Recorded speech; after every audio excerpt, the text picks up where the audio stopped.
a police officer for about 16 and a half years, I think. And I've been with Woodburn since February of 2011.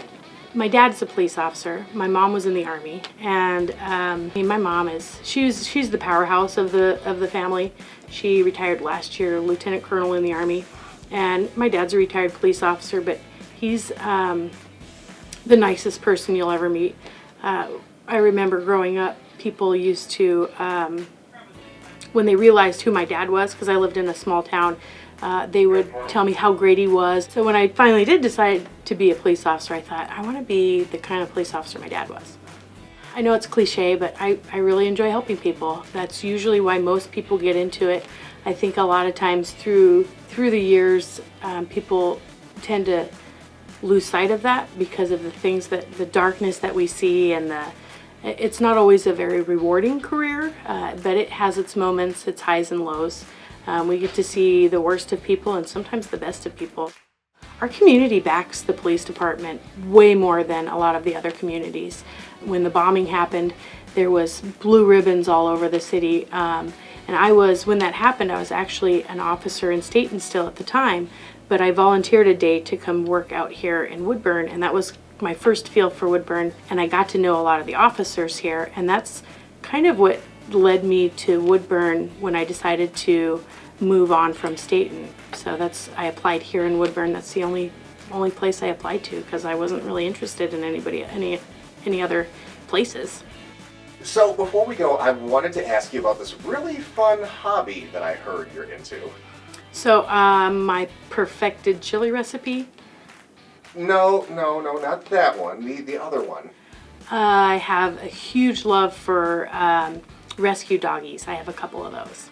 That is so stinking adorable, but no, not that one. What's up with your shoes? Oh, these old things?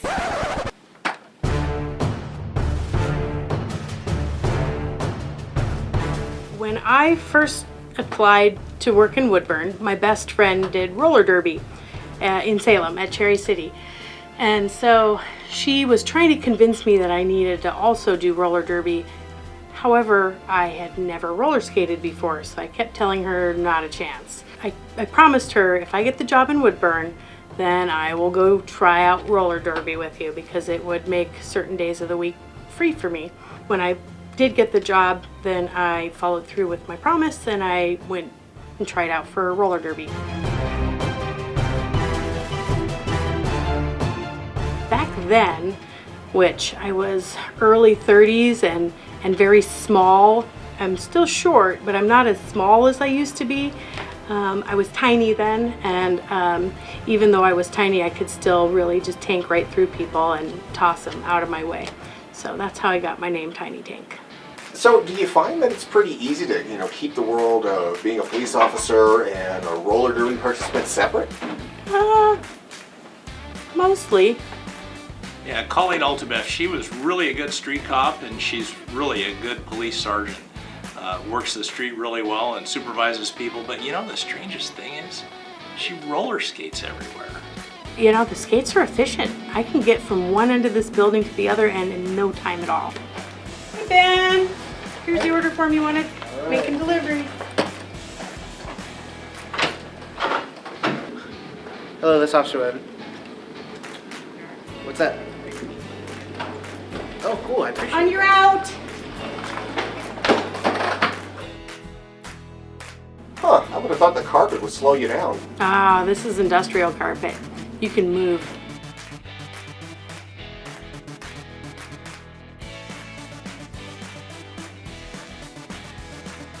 Sometimes people that we deal with out in the public, they respond to women differently than they do to men. Sometimes it's not in a positive way.